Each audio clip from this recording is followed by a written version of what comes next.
Well, it's a big day on the podcast. It's episode number 100, and I know what you're thinking, and I agree with you. I didn't think I'd make it this far either, yet here we are. To go along with that, I have a few special announcements I'm going to be making on this podcast that I really need you to hear.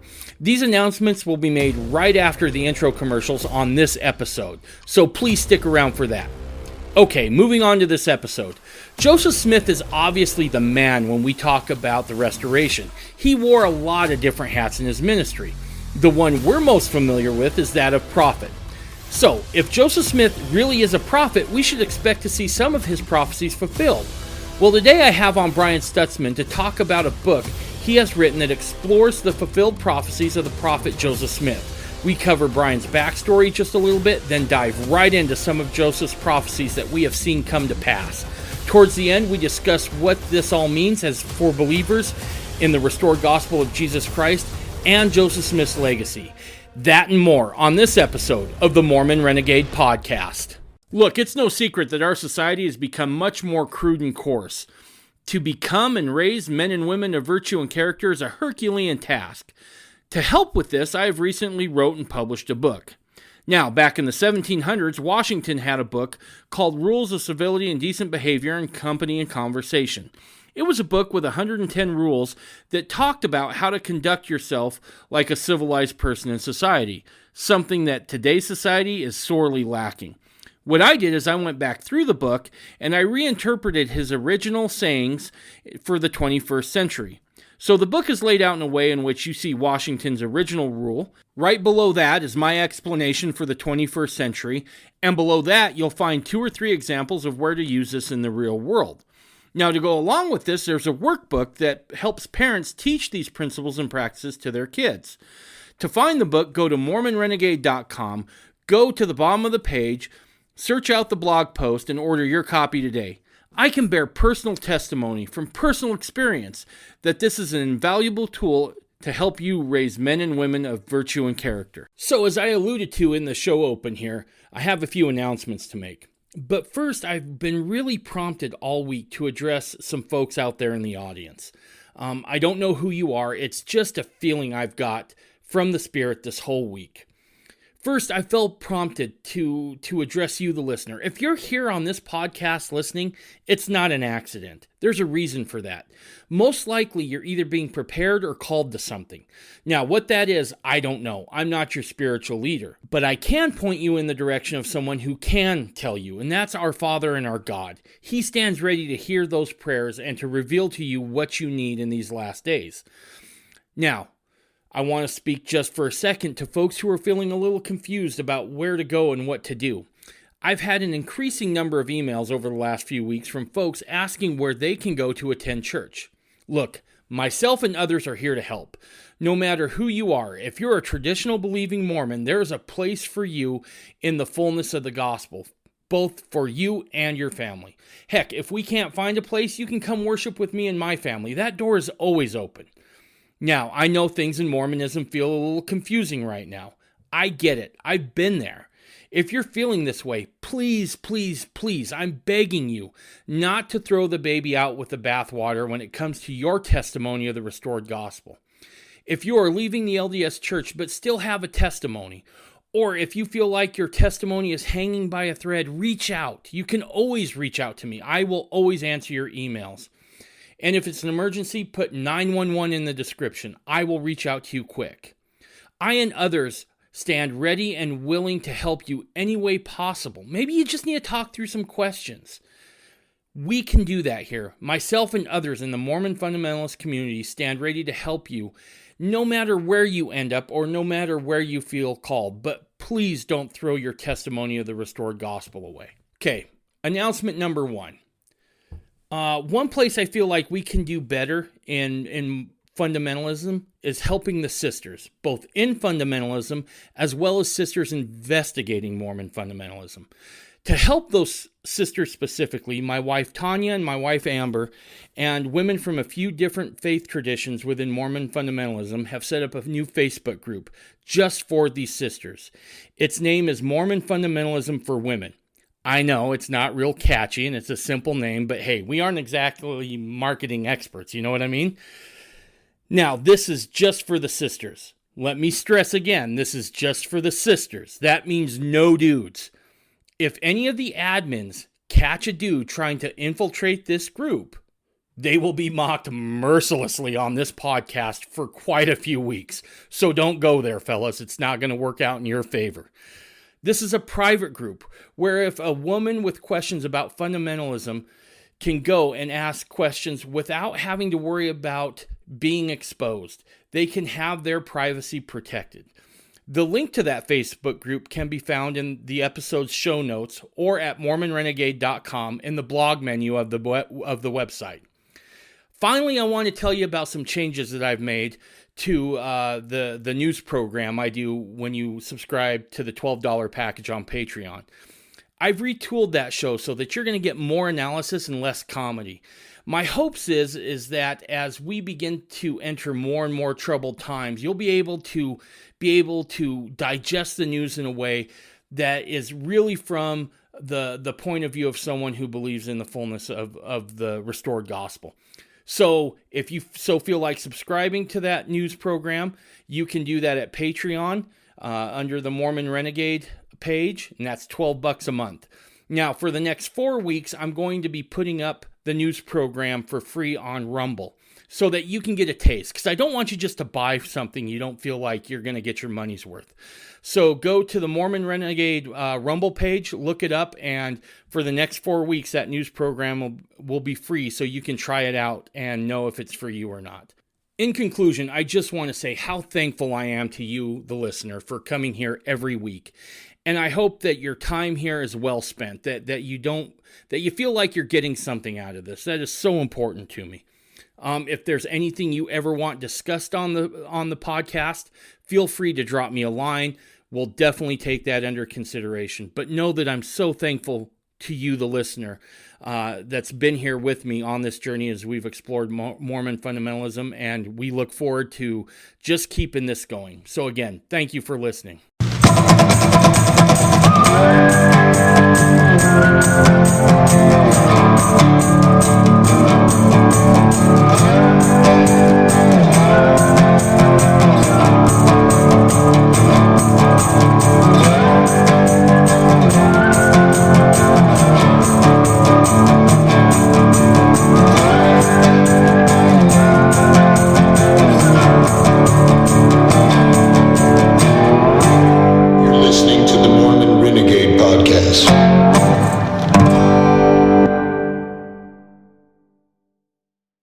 Brian, how you doing?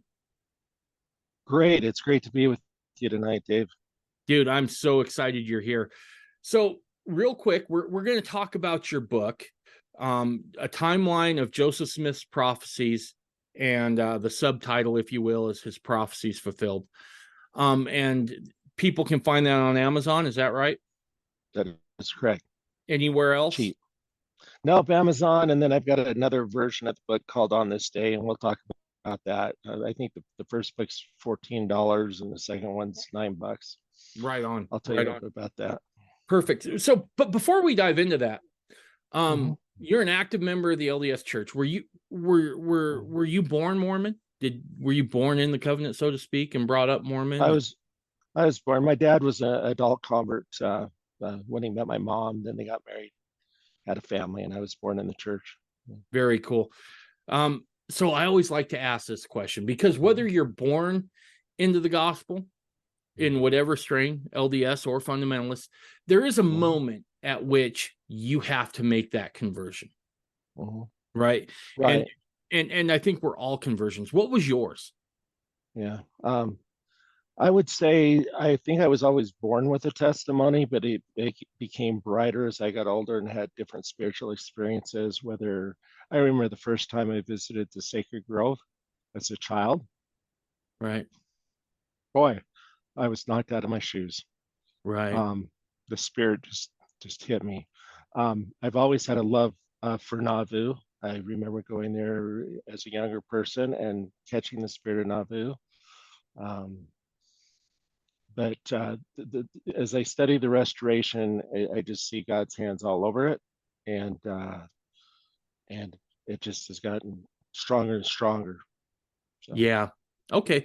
Yeah, kind of a gradual process for you where you always believed it, but it was strengthened as you just continued to Mhm. immerse yourself in it.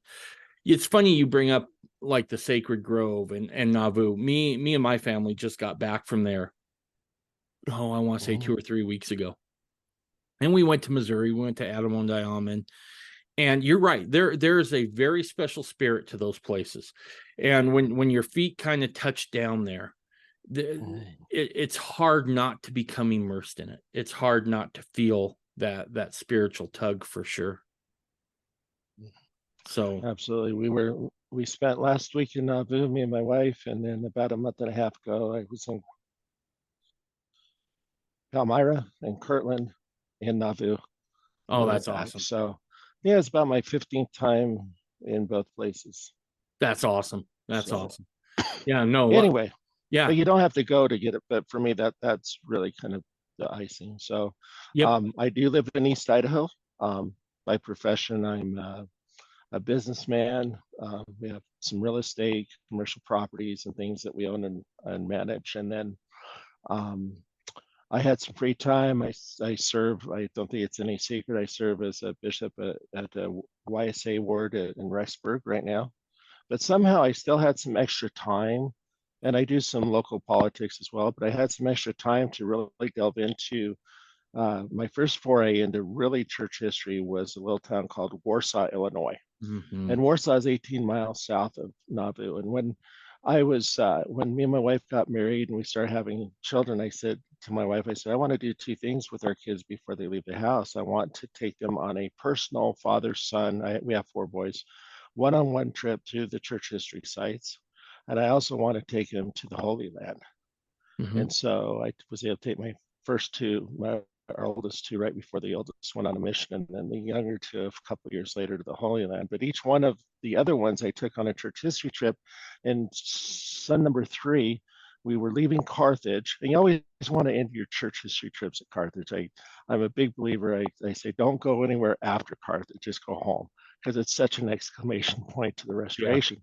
But we were coming down the road through Hamilton over the bridge to Keokuk, Iowa, and there's this little green sign that said Warsaw. This is about 10 years ago.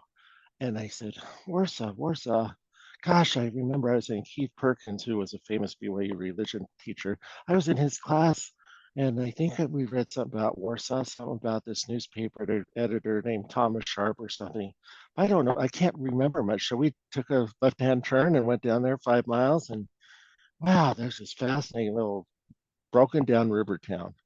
And I thought this had something to do with Nauvoo, but I couldn't remember. So we got out of the rental car and walked around, and I got out my phone and I texted history of Warsaw, Illinois, and there was none. And coming home, it just hit me that that was one of my missions in life was to write a history of this town. And I went back and spent weeks and weeks and weeks and went to archives and things. I wrote the history of Warsaw, Illinois, and come to find out, Warsaw was actually the nemesis of Nauvoo. And it's where the mob came from that killed Joseph Smith. Okay. Right. And there's a history before and a history after. And there was positive interactions with Nauvoo, and there was some real negative interactions. And the newspaper editor basically called for the martyrdom of Joseph Smith. He stood trial for it. They said they did it afterwards. They helped kick the Mormons out on the Battle of Nauvoo in September of 1846, kicked the third wave out. And there's just all this history in it. I spent, 6 years, 7 years writing this book, and the people at Warsaw are really nice. They had nothing to do with what happened back then. And they invited me to come. I'd speak at their high school 3 different times, sell out crowd, tell them about their history. A Mormon from Idaho coming to Warsaw, Illinois, telling them that they used to fight with their neighbors in Nauvoo. It was a little ironic, but they supported, they loved, they found it really interesting.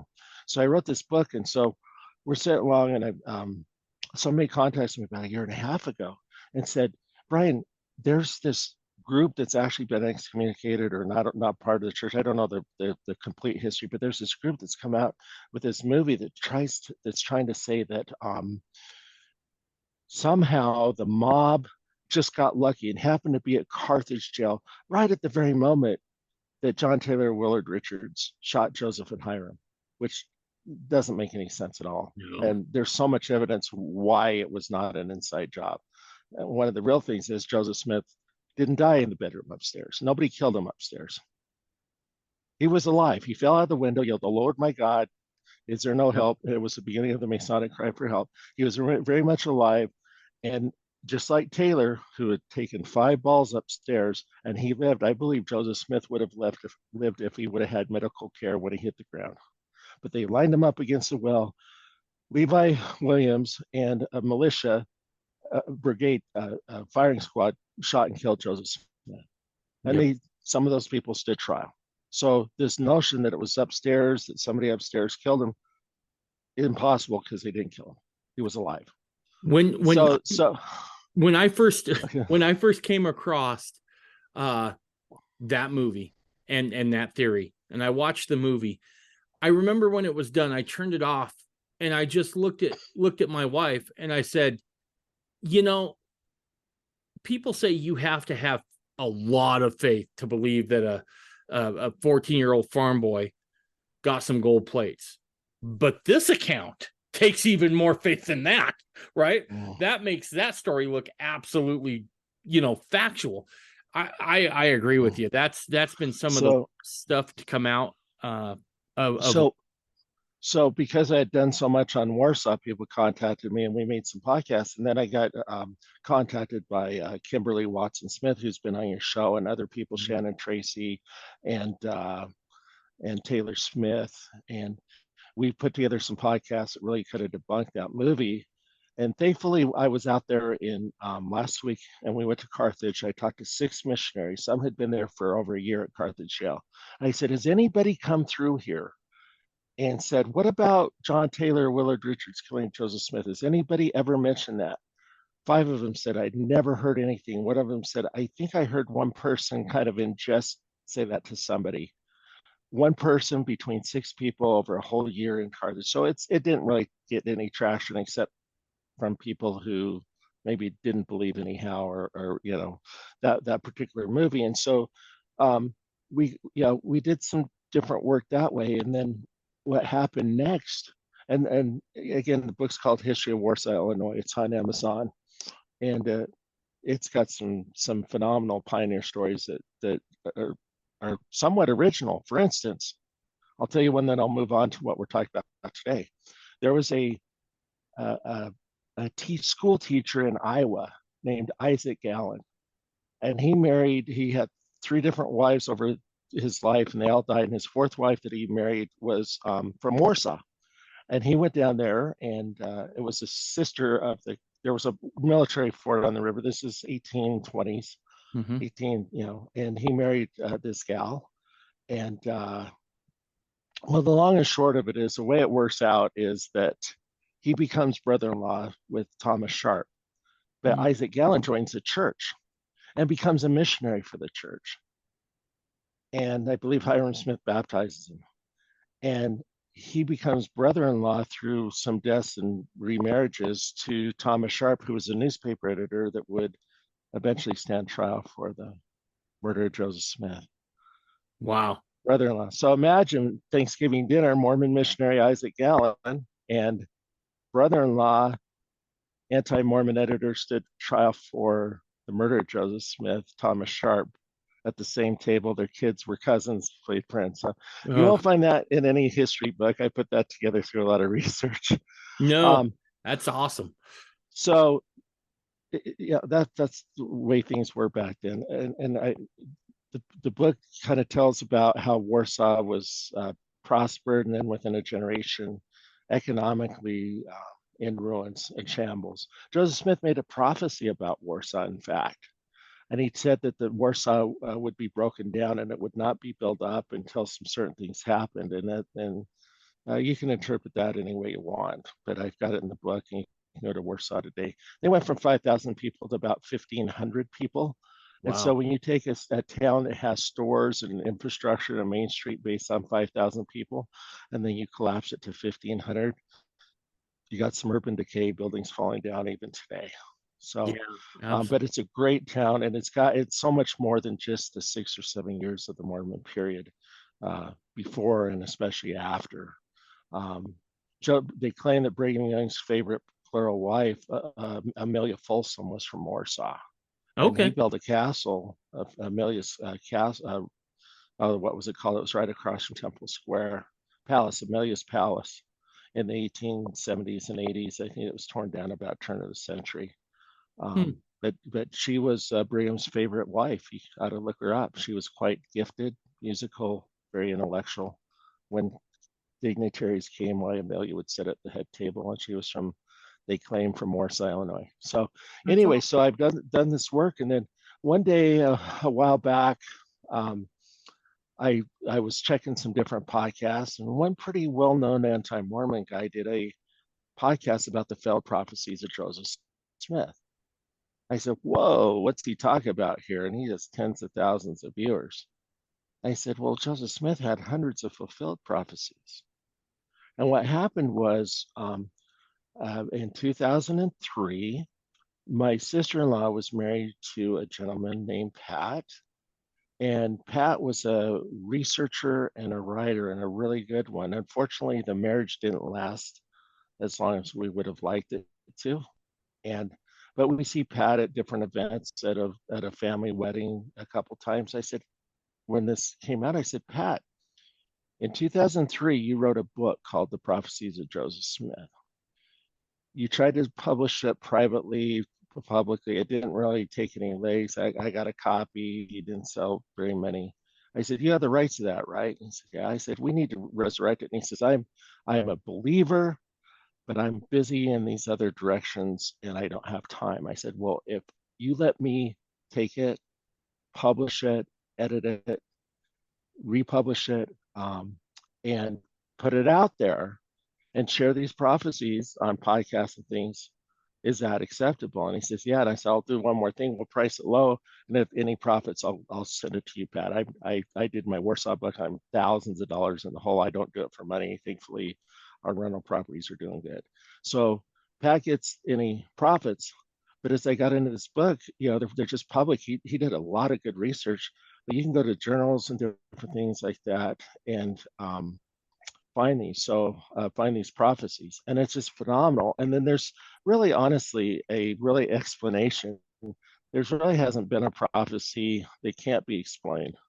And so can I just start by one of my favorite scriptures? It's First Absolutely. Corinthians 14:22. 1 Corinthians 14:22 says, "Prophesying serveth not for them that believe not, but for them which believe." And so here's kind of what your audience needs to know about, or at least what I think prophecies are. First of all, when we talk about today, we're going to talk about is the prophecies of Joseph Smith, and we classify, say, the Book of Mormon. Those aren't the prophecies of Joseph Smith. They contain the prophecies of Alma and Nephi and those guys, right? The Right. authors of the Book of Mormon. The Doctrine and Covenants, I don't really classify them as prophecies of Joseph Smith. There are about 1,100 forward-looking statements in the Doctrine and Covenants, but we'll classify that as the word of the Lord. Okay. Okay. So what we're talking about here are sayings, prophecies from journals, from the history of the church, and different sources that are not necessarily, that are not in the scriptures, and some of them are in like the times and seasons, as long as they didn't like hit the pearl of great price. So these are Joseph Smith's prophecies. They're not the Lord's prophecies. They're not Lord's voice, I should say, through the Doctrine and Covenants or Alma's or Nephi's. So that's what's in this book. But I also need to clarify this: the role of prophecies in a testimony, they should be testimony affirming, but the real testimony is based on faith and study and a confirmation of the Holy Ghost. And it's first of all based on Jesus Christ and his role as our Savior, right, and Redeemer. Mm-hmm. And second of all, on the restoration, the Book of Mormon, the prophetic calling of Joseph Smith, the coming forth of the Book of Mormon, and the teachings of living prophets today. Okay. These other things are kind of just like bricks in a foundation. Somebody should not base their whole testimony on whether some prophecies came true or whatever. They can be faith affirming and just one more, you know, uh, brick in the foundation. Does that make sense? No, that But makes you have sense. to have your Yeah, that makes perfect sense. I guess my thought on that is that Joseph Smith is a pretty big pivotal part in that, right? So that Oh, if you can't say the Book of Mormon is a true document without saying Joseph Smith's the prophet. And so right. But you can have Joseph Smith a prophet with or without prophecies because of the Book of Mormon. So this is just an additional witness to the prophetic calling of Joseph Smith outside of the Book of Mormon and outside of some of the things he did. The setting up of the church was prophetic. right, When he's sitting there outside of Kirtland in what is it, Morley's house, and he takes a couple elders and he says, "You guys, you know the famous saying, you guys are nothing more than babes, infants in a mother's arms. You don't know this church is going to go through North and South America and fill the world." right, How prophetic was that? right, And people say, "Well, is it really filled the earth?" Well, you take a room and you squirt 3 squirts of perfume, you fill the room with fragrance, right. and that's how you fill the world with the gospel. It doesn't mean every single person would do it. How prophetic that is. So, um, let's maybe talk first the criticisms. Sometimes people read a prophecy or get something out or and say, "Well, this hasn't come to pass yet." Well, just because sometimes prophecies have not been fulfilled how we think they should be, doesn't number one mean that they haven't been, or number two doesn't mean that they won't be. And sometimes prophecies are very contingent on certain things happening. For instance, Joseph Smith said New York would be, I think, destroyed if they didn't accept the gospel, and they sent missionaries and hundreds of people joined. But if we look at the Bible, and we look at Isaiah, this the scripture everybody does. Unto you a child shall be, what a virgin will conceive, and his name will be called Emmanuel. Right. Right? We read that every Christmas. Did you know that that was given 700 years Yep. before Jesus Christ came? So for 699 years, critics were saying Isaiah was a false prophet. Right. Right. There's no virgin conceived, well, whatever. Who believes this Bible thing or this Old Testament, or whatever book, there was a formal term for the Jewish Bible. Jesus Christ himself prophesied that in 3 days the temple will be rebuilt. And you sit there and say, well, the temple wasn't rebuilt in Jerusalem. Well, he wasn't talking about a physical temple. He was talking about his resurrection. And so you sometimes you have to look at prophecy and say, well, what were they talking about? Isaiah, other Old Testament prophets said, Israel will be gathered. The gathering of Israel is going to happen, or it will happen, or is happening. Well, what we have today, and like I said, I've been over there multiple times, actually, more than just with my kids. What we have today is just a political gathering that happened in 1947, 8, 9, something like that. Right. Yep. But for 2,000 years, Israel didn't gather, and all the prophets were false. Well, when we talk about the gathering at Jackson County, okay, in Right. 1831, when Joseph came and laid that out and said this will be built in this generation. Well, the word generation can mean 1,000 years or more. It doesn't mean in 75 years or 80 years that people lived. Right. I So I also, but Jonah, one more thing, and then we'll jump in. Jonah went to Nineveh and said the city would be destroyed, but it wasn't. Why? right. Because they repented. But the Bible doesn't have an if statement there. So go on. I was gonna Just to say, give you some context about yeah, prophecies. yeah. Yeah. What I was gonna say is that too often we we we make the assumptions of what the Lord is saying, right? And so we think, well, if there's a prophecy, it's got to come to pass while I'm alive, or else it's false, right? Or if it hasn't been fulfilled right now. And just like you Mm-hmm. said with Jesus, where he says, in 3 days this temple will be torn down and rebuilt again, right? He's not talking about the temple.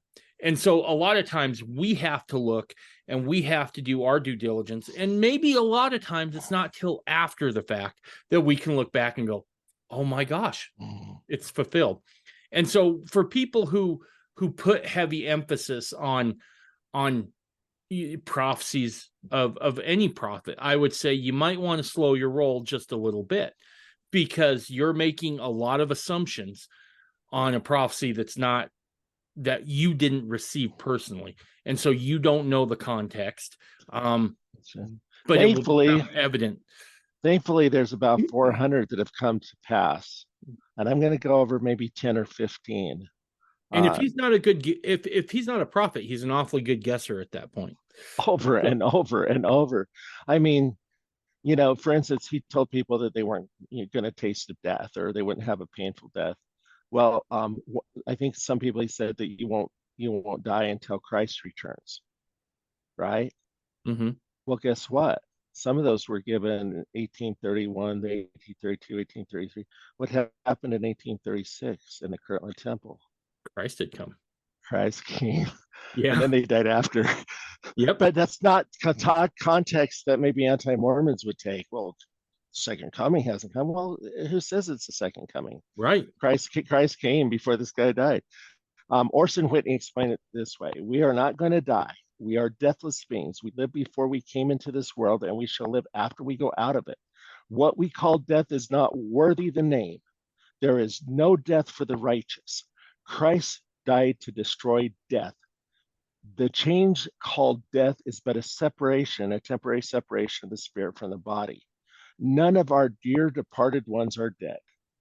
They have gone, they have but gone before. This so-called death, when properly understood, is simply going back home. And so we need to keep that definition in mind if we talk about Joseph Smith's prophecies. Now, Dave, a few big ones that everybody that should know about is things like the word of wisdom. How Right. prophetic was that? And people try to, well, there was some health societies that already talked about that. Well, no organization came out as strong against as large and went through, it took 100 and something, 150 years for the medical community to really come out and say, yeah, the word was smoking and drinking and tobacco are bad. Right. And there was a lot of debates. And yeah, individually there was temperate societies and things, but it was really a battle. And no, Joseph Smith came out and said, unequivocally, this is bad. And he was a leader in his time. And you can say, yes, this was a prophecy that this is good. You read that revelation. Again, that was a revelation from the Lord. And same with the Civil War. Mm-hmm. This is a phenomenal, even named South Carolina. Yep. Well, there was some talk about it. Well, no, he came out strong and said this, right? And it said that war would be poured out among all nations. And there's two explanations for that. Right. One is that in the Civil War, there was members of countries from every country in the world living in the United States that was involved in the Civil War. Okay. Right. The other one is explanation is from the Civil War date on, there's always been a war somewhere in the world. Right.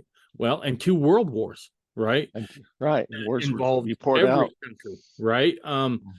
Yeah, no, he does hit the nail on the head. And the South Carolina one, the arguments that I've heard where they say, well, it's not a big surprise South Carolina was the one. Well, slow your roll, because you can find old newspaper clippings of the time that people swore it'd be Virginia that let out in it. Right? That was what made sense. That's where, even before it was official, everyone understood that the Confederacy's capital was in Richmond. Mhm. That's where they were meeting. And so there were just as many people, if not more, saying it's most likely to break out from Virginia. So the Yeah. arguments against Joseph Smith on that particular prophecy are super weak. Super weak. And it was what, 25, 30 years before the Civil War Yes. broke out. And a Yeah. lot of dynamics and politics and shifting happened between then, the prophecy given. And then the last one, of course, is martyrdom. He gave so many prophecies. Sure. I'm going to Carthage. I'm not coming back. I'm not a prophet of God if we don't, if we return, things like that. And so, but today, let's talk about some of his maybe lesser known ones. Um, and this book that I have that I helped Pat put out on the market, it's kind of divided by eras of church history, and we have like a little chapter, a couple pages maybe in the first of each chapter, dealing with what's happening in the church, and then we go into his prophecies. One of the first ones I'd like to talk about is actually before the church was established, summer of 1829. Um, there was a lot of animosity, probably more than most people realize, against Joseph in Palmyra. And, you know, you look at some of the affidavits. Francis Kirkham wrote this phenomenal book called A Due Witness for Christ in America. And he went back and people just, he went back and got affidavits and old newspaper articles, and people were just making outrageous claims against Joseph and how dumb he was and how stupid the Smiths were. Now it's what a genius he is. Look at the Book of Mormon. He just made that up. But back then it's like, oh, he couldn't even put together a sentence. Well, some of the opposition uh, knew that this book was going to be published, and he was making arrangements with E.B. Grandin. A lot of probably your listeners have been back to Palmyra, and the church Yep. the LDS Church has restored that printing press. You can go and see how the Book of Mormon was kind of put together.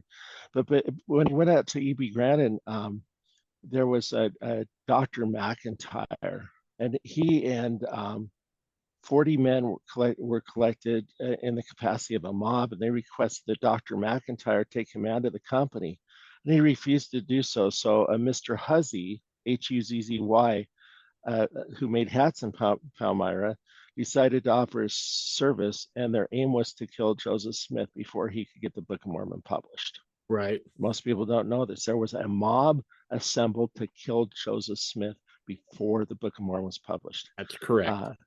On hearing this, Joseph's mother told him not to go to see Grandin, and Joseph just smiled and said, "Never mind, mother, just put your trust in God, and nothing will hurt me today."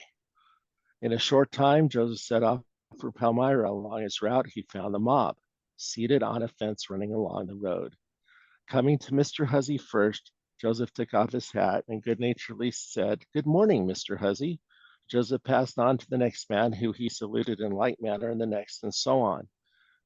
And this is from the history of Joseph Smith by his mother. Quote, "This struck them with confusion, and while they were pondering in amazement, Joseph passed on, leaving them perched upon the fence like so many roosting chickens, and he arrived at Palmyra without being molested." Unquote. Um, how would you like to know that a mob's out to kill you? You just tell your mom, say, "Trust God. I know that I'll be okay." Did he say, "Thus saith the Lord"? I'm not sure. He might have. We don't know. I mean, Lucy Mack Smith wrote this in what, the 1850s, 1860s from memory. Yeah. But that happened. Okay. Yep. Absolutely phenomenal.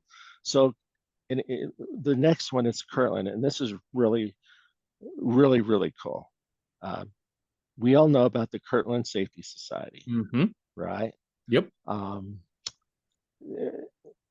there's no this it failed. It was an anti-banking society because the state didn't allow the bank to have a charter, and so the whole country was on the verge of the Yes. great financial crisis, and Joseph warned them. He pulled out. He says, this bank is not built on righteous principles. There's a lot of greed and fault finding and things. And so what happened is, when through March and April of 1837, about 50% of the financial institutions in the United States, half of them, went Yeah. under, including the Kirtland Safety Society. And there was fault finding and apostasy. Yep. And Joseph Smith had prophesied these problems and had resigned his position at the bank in 1837. Yet many people blamed the bank's failure on Joseph, so much so that he and Emma and others left in the night to go to Missouri because they thought people were going to kill him. But Yeah. before he left, the bank bills had become worthless. Okay. Joseph, before he left, prophesied. Check this out. Joseph prophesied that the Kirtland notes would one day be as good as gold. Well, Okay. now, now Well, you have 10 one. years later, 10 years later, check out what happened. They took some of the Kirtland banknotes with them through Nauvoo and out to Utah. They were worthless. The Mormon battalion came up from California and had gold dust. The gold dust they brought it to Salt Lake, and they found it was inconvenient and difficult to coin. So they got out the Kirtland notes, signed them again, and placed them on par with gold, thus fulfilling the prophecy of Joseph that the Kirtland notes would one day be as good as gold in 10 years. Yep. How prophetic is that? When the papers were absolutely worthless, and there was a lot of different banks that had paper worthless. Yes, today any banknote is worth their weight in gold, but to say that way then, when all these banks were failing and people, I mean, it's almost like the, the German mark during the hyperinflation right before Hitler took, Right. the old story that somebody took a wheelbarrow full of German marks to the grocery store to buy one loaf of bread, and it came out and the The wheelbarrow was Weimar stolen, Republic. Yep. and the paper was just there on the ground. That's the way it was Yeah. with the Kirtland Bank Society notes, and he prophesied that would be one day be as good as gold, and in 10 years they were as good as worth they were on par with gold. How Yep. prophetic. Well, yeah, not just that, but 10 years for a prophecy to come to pass, that's darn near instantaneous in the world of prophecy, right? Yeah. And In the context too. well, and here's the other thing, right? That's not the only prophecy that happened there. He Oh also no. said, look, that this thing's not built on correct principles. He resigns, he foretells what's going to come. And I'm sure it wasn't just, obviously it wasn't just a problem with the Kirtland Safety Society. This was a banking problem of epic proportions throughout the whole country. And so when this collapses, for some reason they want to blame Joseph, and I've never been able to figure that out, but whatever. But the fact he's warning people in advance, hey, this doesn't hold up. This is going to collapse. I mean, he even gave them a prophecy of you might want to get your money out. Okay. Let's move on to the next era. This is one of my favorites because it happened in actually in the Liberty Jail. Mm-hmm. And my wife's fourth great grandfather was with Joseph and Hiram. His name was Alexander McCrae, and phenomenal experiences. He was a scribe for Doctor Covenants 121, 122, and 123 given in Liberty Jail. But anyway, so Joseph and Hiram are there in Liberty Jail, the winter of 1838 through the spring of 1839. And we all know about Alexander Doniphan, who was an attorney that actually disobeyed a unlawful order to execute Joseph. And Yep. he became friends with Joseph. And he came to Liberty Jail, and he was upstairs and kind of talking to another guard about some he was mentioning that he was offered some land in Jackson County as payment for another client. And Joseph overheard the conversation. He said to Doniphan, quote, "I advise you not to take Jackson County land in payment of the debt. God hath," and this is again, Doniphan was dealing with another client and just mentioned that this guy wanted to pay him. So Joseph said, God's wrath hangs over Jackson County. God's people have been ruthlessly driven from it, and you will live to see the day when it will be visited by fire and sword. The Lord of hosts will sweep it with the bosom of destruction. The fields and farms and houses will be destroyed, and only the chimneys will be left to mark the desolation. Well, the Civil War is a fulfillment of this prophecy in addition to because in addition to the tremendous destruction brought by both the Northern troops and Quantrell Raiders, which is a rebel group from the South. During the war, Union soldiers swept down on Jackson, Cass, and Bates counties, killing animals, burning homes and fields, and molesting the inhabitants. The whole area was plundered, left desolate by fire and sword, and some areas depopulated. The sufferings of the Missouri people have been thought by many writers to have exceeded the sufferings of the Mormons. Now, in 1864, A soldier who fought the Civil War described the condition in Missouri this way, quote, "We found houses, barns, outbuildings, nearly all buildings burned down and nothing left standing but the chimneys," unquote. So Now, that one I've heard, I've heard a few different times. And what I also find interesting with that, Brian, is that Brigham Young makes his yellow dog prophecy sort of a thing in conjunction with that. And then after the Civil War, Brigham never brings it up again, ever. I think Brigham even understood this is prophecy fulfilled. This is what Joseph was talking about. And I've not been able to back this up. This episode of the podcast is brought to you by DeseretFlag.com. I've said this before and I really mean it. Mormonism isn't just a religion, it's a culture.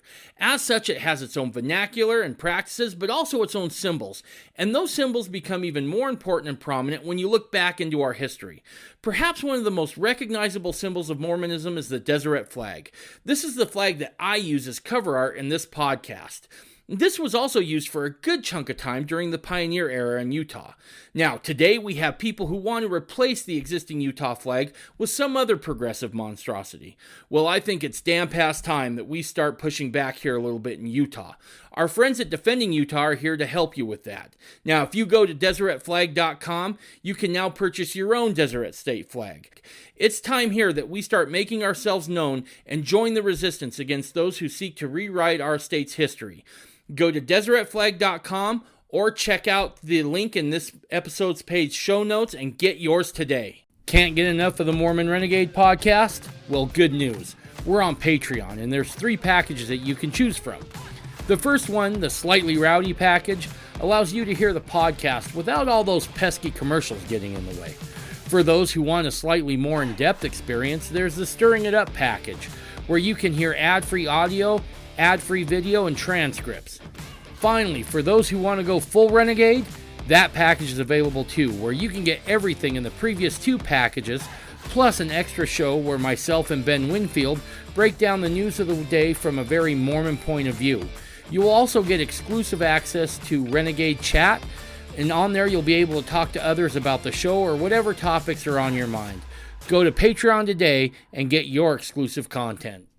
Only by one account, and I usually don't like talking about things unless I can find it in 2 or 3 places, but there's actually a statement from Donovan that someone was telling me about where he actually says, he looks around and he says, "Gentlemen, today you've seen it, right? You've seen this fulfilled." And I know as Mormons, we're, a lot of times we're hesitant about Missouri because we're like, oh, well, there's judgment coming. And sometimes we don't even recognize when prophecy is fulfilled. I do have a postcard here painted by Tom Lee, a non-Mormon, in 1865 that shows a family in Jackson County. Returns of a Confederate family to their burned and barren farm in Jackson County after Civil War. Only the chimney of the house is left standing. He had no idea he was painting the fulfillment of Joseph's prophecy. I wish I could share screen with you there, but I can do that. I can grant you access to share screen. Yeah. Give me just 1 second. Let's see. Okay, you should be ready to go. Can you see that there? Yeah, I can. Yeah. Painting here at the bottom. Oops. Yep. Oops, I skimmed. This is painted by a non-LDS guy in 1865, fulfilling that prophecy. And while we got it, this is fascinating what the book looks like. So very cool. We'll continue. Let's go to the Nauvoo era. This is, a lot of people know about Orrin Porter Rockwell or Porter Rockwell or O.P. Rockwell. There's a couple names for him. And he plays I really fell in love with him when I was writing my history of Warsaw, because O.P. Rockwell's first confirmed kill was Frank Worrell, who was at one of the Carthage graves at the day of the martyrdom, and he actually sent a note to the Warsaw mob that they had assembled over by a little town called Golden's Point, and they were going to go out. They had heard that Thomas Ford was in Nauvoo, which he was the day of the martyrdom. But they had heard that Thomas Ford had been kidnapped by the Mormons and was in distress and needed to be um, rescued. And so this mob from Warsaw, two regiments from Warsaw and one from nearby Green Plains, went up to Golden's Point, and the governor got word of this and sent a messenger, told them to go home. And while they were there, a messenger got a note sent, came with a note from Frank Worrell. And Frank Worrell had written, "Now's the time to do the deed," and that it in the hands of Thomas Sharp. And so here's this Warsaw mob. It's about noon. It's the day of the martyrdom. They're at Golden's Point. Some say, "Well, we're going to obey the governor. We're going to go back to Warsaw." And some of them listen to Thomas Sharp and say, "Now's the time to do the deed. Frank Worrell told us this. Let's go on and kill Joseph Smith," which they did. A year later, Frank Worrell's chasing the sheriff out of Warsaw, and Porter Rockwell raises his gun and shoots Frank Worrell, the guard who's told the mob to come kill Joseph Smith. Most people don't know that story. So that's in my book, by the way. Let's talk about Porter Rockwell, okay? He was arrested in March. You know the story, most people do, that he was accused of trying to kill Governor Boggs, Liberal Boggs. And of course, the assassin missed, and Porter said, "Well, that's how you know it wasn't me, because if it was me, I would have got him." Right. But Porter Rockwell was arrested in March 4th, 1843 in St. Louis, and he was put in what they call iron hobbles or chains and taken to Independence. Now, this is after, 4 years after the extermination order, and Porter Rockwell is now in Independence and kind of in enemy territory, right? Right. About 11 days later, actually on March 15th, Joseph spoke of Rockwell's fate. He said, quote, "I prophesy in the name of the Lord Jesus Christ that Orrin Porter Rockwell will get away honorably from the Missourians." Really? He's in enemy territory. He's getting charged with shooting at the governor. They hate the Mormons. Right. So guess what happened? Rockwell was tried December 13th that same year, 1843, and the charge of shooting former Governor Boggs could not be sustained, and he was released. Yep. I think that's absolutely phenomenal, because the odds were against that, but he prophesied. Yeah, the odds are so against that, right? Because, this is a short time after they've booted the Mormons out. The foment is still heavy. The hatred is still there. And somehow justice prevails. People don't need Now, people need to understand, in fact, when Thomas Sharp was trying to gather people and hatred against the Mormons in 1844, in June, he writes in his newspaper, he calls for his friends in Missouri and other states to come join him to help get rid of this Mormon prophet. And he relied heavily on the hatred in Missouri. In fact, Joseph made a prophecy one time in the 1840s in Nauvoo. He says, I prophesy I will never go to Missouri again, or I'm not a prophet, some along that line. And he was arrested by Missourian lawmen and going to be taken to Missouri, but that never happened. Right. That's a whole different prophecy. Again, there's hundreds of fulfilled prophecies. One I'd like to talk about was dealing with, Douglas. We had the Stephen Douglas, right. the Lincoln Douglas debates, and boy, Lincoln is just so big. If you go over to Carthage now and go across the street from the jail to the Hancock County Kibbe Museum, half that is dedicated toward President Lincoln. And I'm like, well, did you know that Lincoln got there because Joseph made a prophecy? See what happened in May 18th, 1843. Joseph was having dinner in Carthage with a couple people from the church. Orson Hyde was one of them, with the Sheriff Backentos, and with Stephen Douglas. And they were kind of friends. And Joseph, and people have heard this, said that you will yet aspire, he said this to Stephen Douglas, you will yet aspire to the presidency of the United States, but if you ever raise your hand or your voice against the Latter-day Saints, you shall never be president of the United States. Have you heard that prophecy before? I have not. Well, In 1857, Stephen Douglas called the Mormons, quote, a disgusting cancer and called for the repeal of the territorial status of Utah. Ooh. Douglas' popularity has increased. He was a shoo-in for the presidency, dominant party. The last election, there was three main political parties in the United States. His party got more votes than the other two parties combined. But in 1860, it was an absolute shocker when a little known guy named Abraham Lincoln got 180 electoral votes and Douglas got 12. Right. Lincoln had said, leave the Mormons alone. Douglas got 12. It was supposed to be an absolute landslide, and he only won 2 states. Wow. No, I've not heard that prophecy. I knew that Douglas lost big time to Lincoln, and it was a shock, but I hadn't heard that prophecy by Joseph Smith.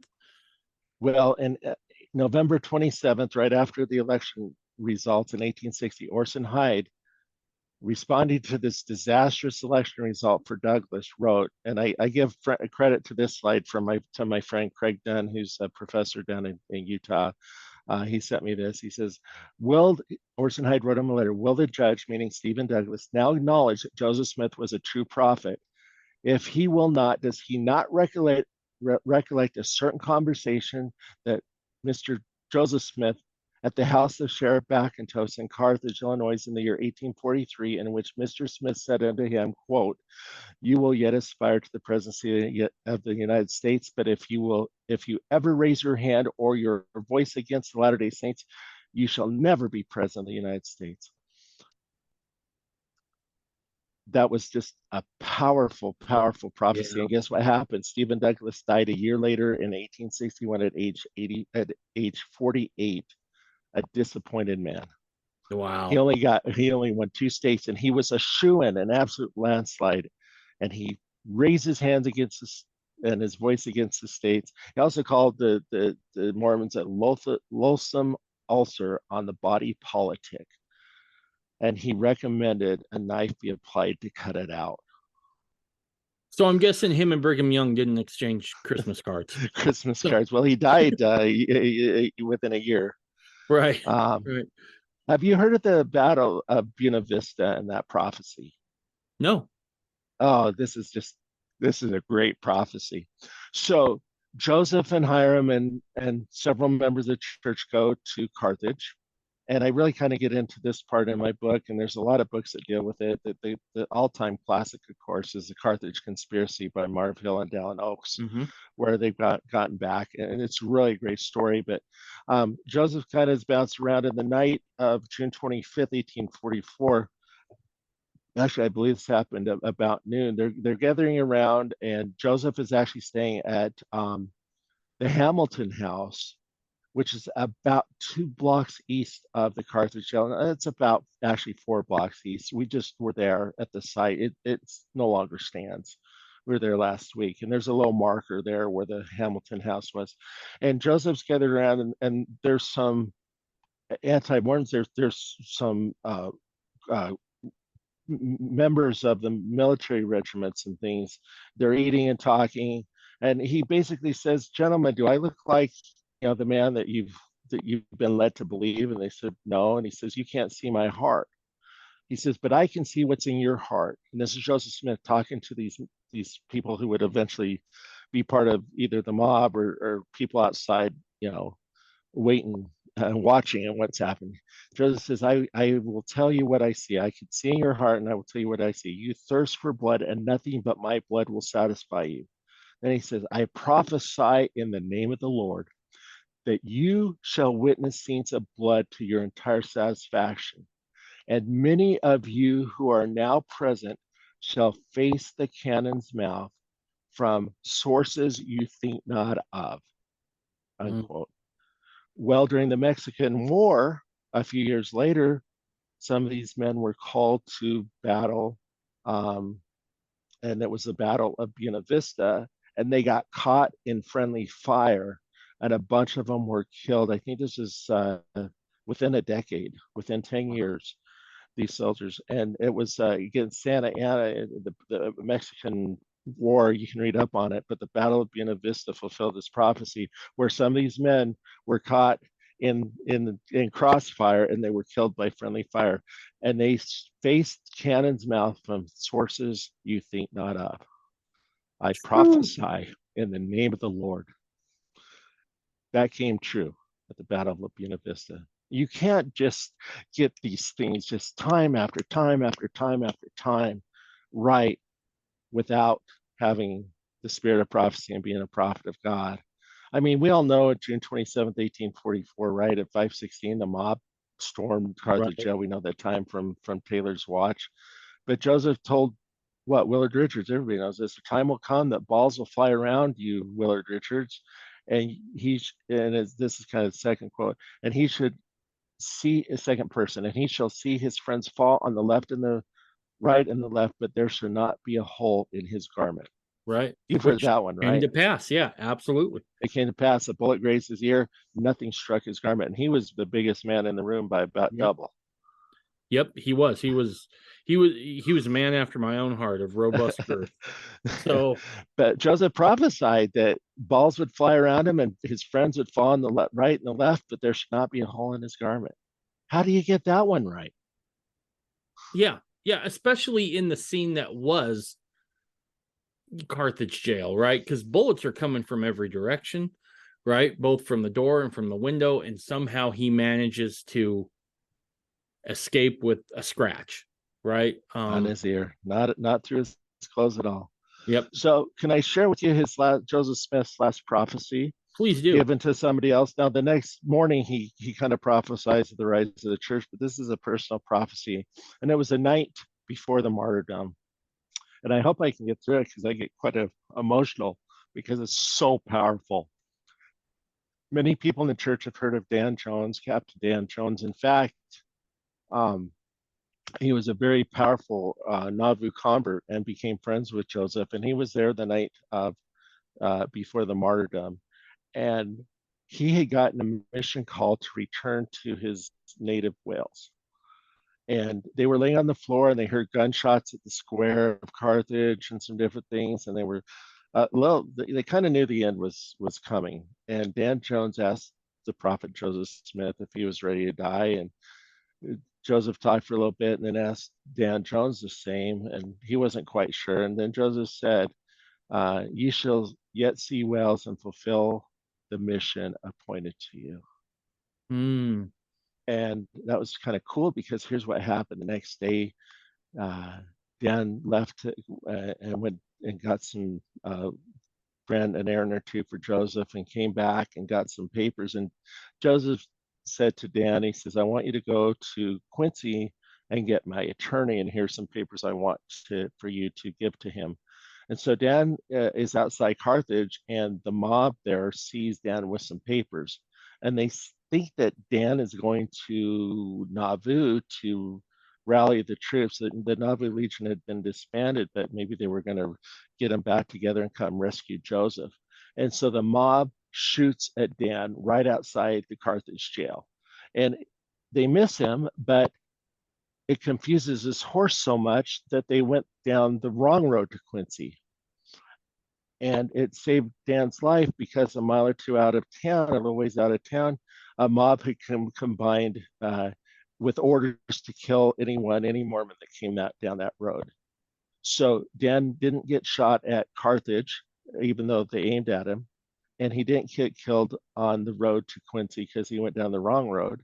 He avoided death 2 times, and then he made it to the river and got on a boat that went by Warsaw. And that afternoon, that night, he was on this boat going down to Quincy, not knowing what had happened in Carthage, and a mob members inspected the boat with orders to kill any Mormons. They could not see him on the boat, even though he was there, and his life was spared a 3rd time that very day. And he did go on not only to 1 mission to Wales, but 2 missions to Wales. He published thousands of pages of tracts. He was a missionary that helped convert the Spirit converts, but he taught over 5,000 people that joined the church, came to Utah. He was one of the most prolific missionaries of the Restoration. If you open up the missionary manual called Preach My Gospel, on lesson 1, page 1 is a painting of Dan Jones preaching in Wales. If you go to the Provo MTC, his painting of Dan Jones's painting is on the wall when you walk in. Wow. He became the mayor of Manti, Utah. In fact, some of his saints, they were coming back from Wales. And by the way, he could preach for 8 or 10 hours and keep people's rapt attention. He was a little guy. He'd stand on a box and preach. And they were coming back to Utah, and they were having a general conference, and they needed a choir.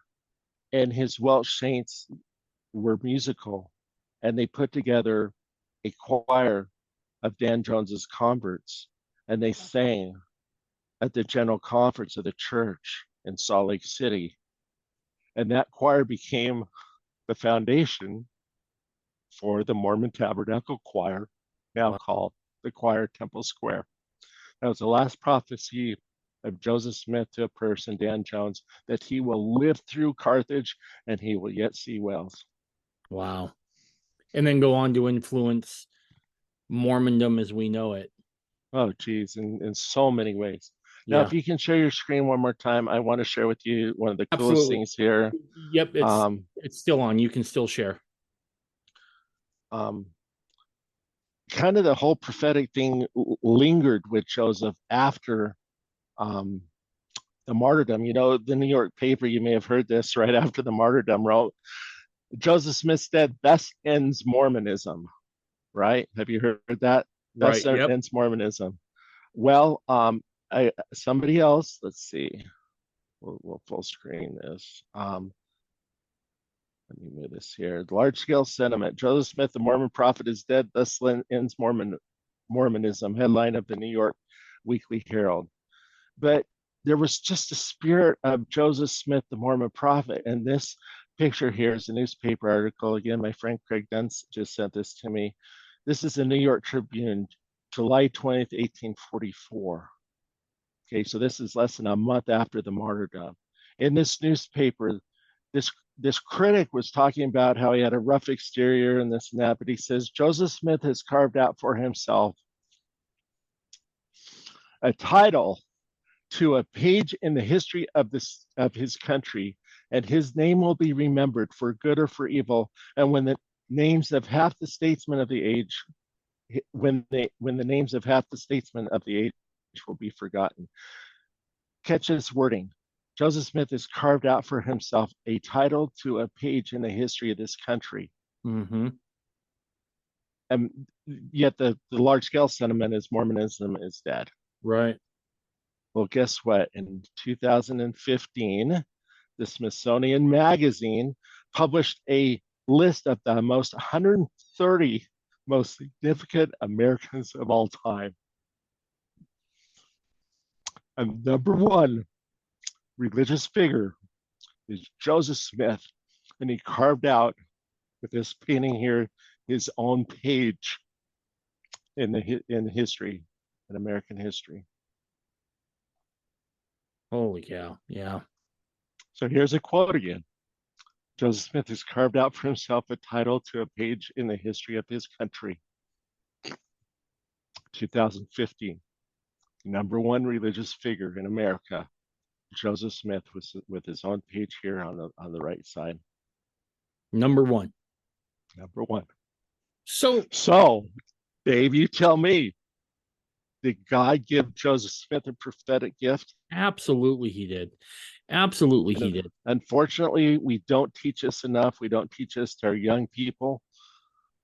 That's really the foundation of who we are and what we do is the restoration. God called a man in our day, restored priesthood keys, brought back scriptures, and gave him the gift of prophecy. This is one of the fruits of the restoration. Absolutely. And I agree with you that Mormons of all stripes, I don't care where you're at, I don't think we can put too much emphasis on Joseph Smith's prophetic calling. It's on that work. He is the wellspring. He is the dispensation head. And it everything we have as Mormons cascades from that font that is Joseph Smith. Look, as a 13-year-old boy, when my dad passes, there was a minister from a church, a well-meaning man, I'm sure a good guy. He couldn't give me the answers about where my dad went. But who could? Joseph could. Oh boy. And so when From the King people, Follett discourse to the yes, discourse at Seaman Brenson's grave, about just the whole thing. The answers are here, and this is Jesus Christ Church, and we can't lose sight of that. But a lot of people believe in Jesus, but are clueless to the prophetic calling and the gifts that God gave to mankind in our day, as the scriptures say, to roll that the hand without the rock without the hands, and this the scriptures are full of the restoration of our day. right? And that's what makes Mormonism so impactful and so important. And we've got to pull that message or bring that message out and bring it out to the world. Yeah, absolutely. As you were So, writing and compiling this book, I got a few questions for you. First, okay. you see in Joseph's, because you said you kind of broke it up by time, right? By era. Do Mm-hmm. you see like more prophecies being made the further along he gets in his prophetic ministry? Yeah, I think so. And the reason is I think at the beginning he was so busy bringing, well, again, we're talking definition here. At the beginning, he was bringing forth prophecy for sure, Right, because, but it was the Book of Mormon, and again, I classify that as the prophecies of Moroni and right, Mormon and Alma. So he's producing hundreds of pages of revealed word. Okay, right, and then comes the revelations we find in the Doctrine and Covenants that were right, printed in the time and seasons and compiled in different arrangements, the Book of Commandments and things like that. So these are flowing from the Lord. And then when the foundation of the scriptures and the Joseph Smith translation of the Bible and things like this are, then I think we see a little bit more free time where he's giving prophecies, especially in the Nauvoo period. I mean, there's one of my favorites. Gosh, Dave, I didn't even get to it. Was they were settling, and again, where I study mostly Hancock County history, 1838 to hmm, 1846. That's really kind of where I spent the last decade of my life. You got to remember that this is on the river. There's the Des Moines Rapids. It's not like it is today. There's a little few houses called Hotchkiss by Nauvoo and a little area called Commerce.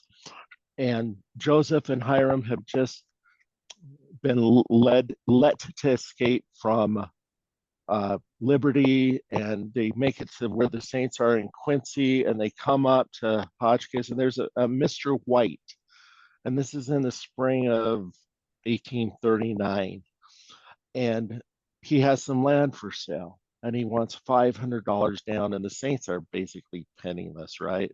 right. Uh, and Joseph comes up and spends the night, and he tells the people around him, the brethren, he says, "Go and tell Mr. White that we will buy his land and we will give him his money down." They looked at him like, "What are what are you talking about? We don't have any money." He says, "Just go do it." And they go and make the arrangements. And the next day, Joseph Smith goes over to Mr. White's house, goes inside, they pull up a table, and they have a contract, and it's $500 down. Mr. White signs it, pushes the paper over to Joseph.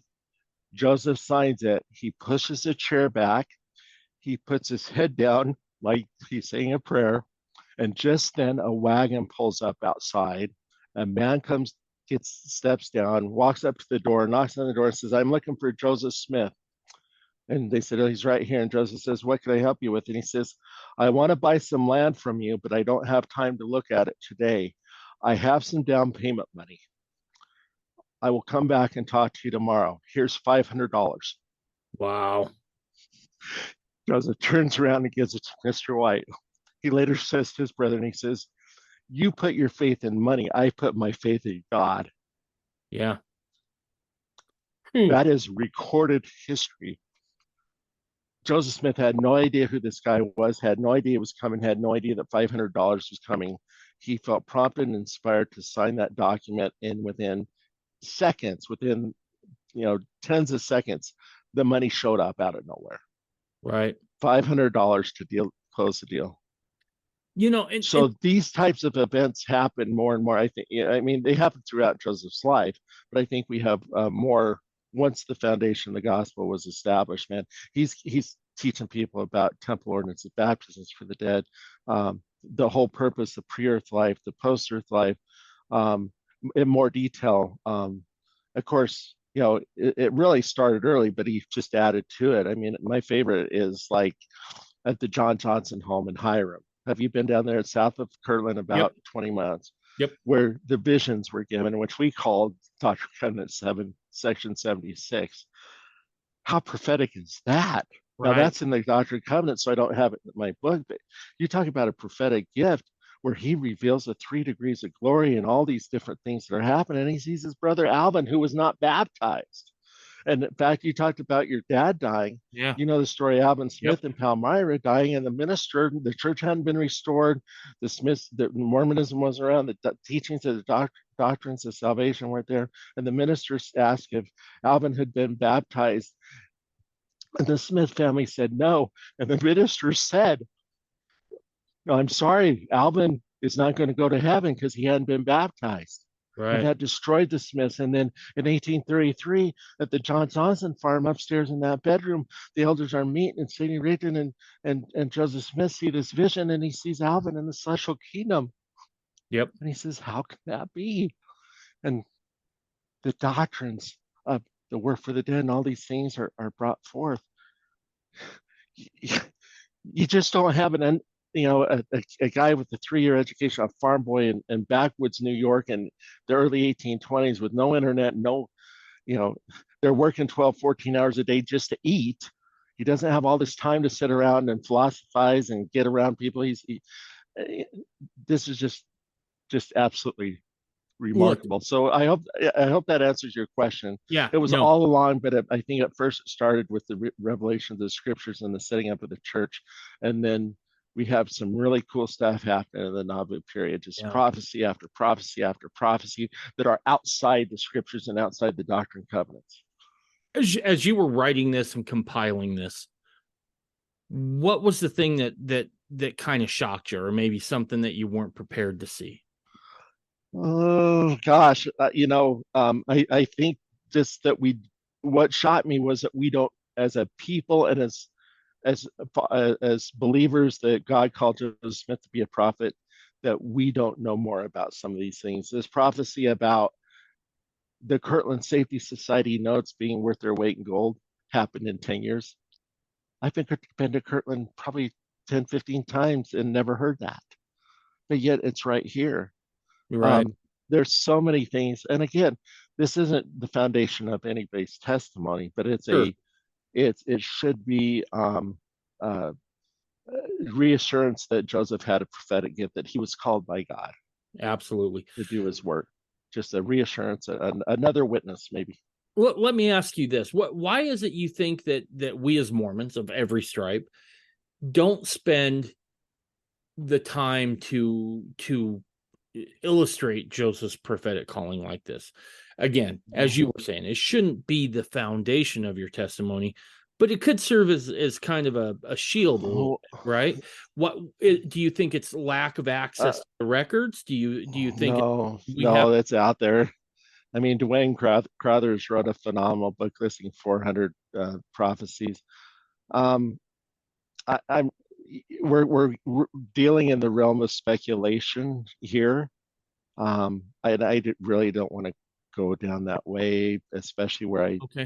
the position I currently serve in Sure, my sure, sure, ward sure. and things. No. I don't want to be misconstrued, Okay. but I will tell you that the foundations of exaltation is not whether Joseph had this prophecy or not. It's faith in Jesus Christ and repentance and baptism and things like that. And we put a rightful focus on that. And I think sometimes just kind of off the record here, my personal opinion is that we're busy Right. and A typical Mormon family is large, Yep. and it takes a lot of time and money and effort to raise a family. And we're teaching good gospel principles, you know, principles of faith, repentance, baptism, these things, and following the commandments of God. And it's just so, the serious student probably has heard everything we talked about. Okay, Right. this shouldn't be new to somebody who is really taking the time to study the gospel, right? But Right. there's a lot of distractions, and some people just frankly don't study as much, and when they do, they're rightfully going to the scriptures first. Okay, reading, we are told to read the scriptures every day. We're not told to read church history every day or whatever, you know what I'm saying? Right. So I think the emphasis is rightly on the principles of the gospel, but there's some good stuff here, and Yeah. it's mainstream Mormonism. So that's just some speculation. I don't want to speak for the brethren No, of why the emphasis is there, no, but I people think, can spend time. We have plenty of time to golf. We have plenty of time right. to play pickleball. We have plenty of time to binge watch TV shows Right. and do all this. I serve with the stake president, and I know that you're a fundamentalist, but he told me one time, he says, if and he was just talking generally, he says, I feel that if I have time to golf, I have time to go to the temple. Yeah. And you could say that about studying church history, the prophecies, or other aspects of the gospel, the restored gospel. Yeah. But we don't. I mean, people go on dates every week with their wives and go to the movies, but they don't have time to read some good stuff. I mean, You it's know, it's I remember I'm kind of I'm not gonna lie, I'm kind of a meathead, so I naturally like to read about history. And I was in junior high when the first Gulf War happened. mm, And I remember it happening, but I didn't have a lot of the context. So I remember I read a book about this, and Norman Schwarzkopf said something that was really profound. And in some, not some ways, in a lot of ways, I think it can apply to our spiritual lives. When he was asked what the strategy was, he said, well, the first thing we need to do is cut the head of the snake off and then kill the body. And someone said, well, can that, it's a little graphic, but could you expound on that a little bit? And he said, yeah, we want to cut off communications first. If we can cut off communications, we can finish off the body. Sometimes I think as Mormons, and I've seen it cross spectrum, doesn't matter, which branch you're in, so to speak, we're busy just for the reasons you said. We typically have larger families. You're busting your rear to put food on the table. Mom's toting the kids to whatever practice is going on. And none of those things are bad things, but we haven't invested the kind of time that I feel like we need to give our kids that extra protection and that extra reinforcement against some of the attacks that are coming out now. And mm, with as busy as we are, I feel like the adversary's done a really good job in not only making sure that we're not receiving that constant mm. communication we need through both prayer and study, but also he's disguised it in such a way that it's not bad things, right? It's just things that we get in the way trying to live, quote, a Uh, life. I think it goes in a different direction too. We know in the scriptures, in the last days, the prophecies are that men's hearts will fail them. Well, what does Mhm. that mean? And we also read in the scriptures that in the last days there will be some who lie in wait to deceive. Yeah. There are people who are making a living, making a fortune off of bashing the church. And many times I have seen things that are historically inaccurate or wrongly portrayed or proof texting, or what we would call taking things taking out of context, things shaded, things not told properly by the enemies of the church that are shaking people's testimonies that are maybe weak to begin with, attacks on Joseph Smith, as we talked about, attacks on Brigham Young, Yeah. did attacks on our mutually shared history, and Yep. some are completely dishonest. Absolutely. Absolutely. Well said. No, yeah, And that's 100% that correct.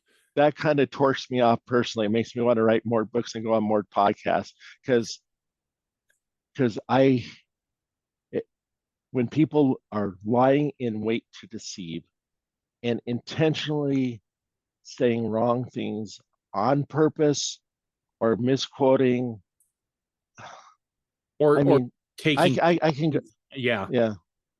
yeah. No, I couldn't So, agree more. and that's what we've got to fortify. Fortify when I have students in our home for family home meetings or something, they're always showing a Quake Church video or something about the early history of the church to try to fortify them with some truth in case they come across some wild claim on the internet. Well, thank you, Dave. I think I've covered everything in my book. Is there anything you want to talk about further? I It's don't been think awesome. you covered it pretty well. I enjoyed you coming on. I tell this to all my guests. Once you've been on once, you got a standing invitation. So if you do write one of those books, let me know. We'll get you back on. All right. I Awesome. appreciate it. All right. Bye, Thank you. everybody.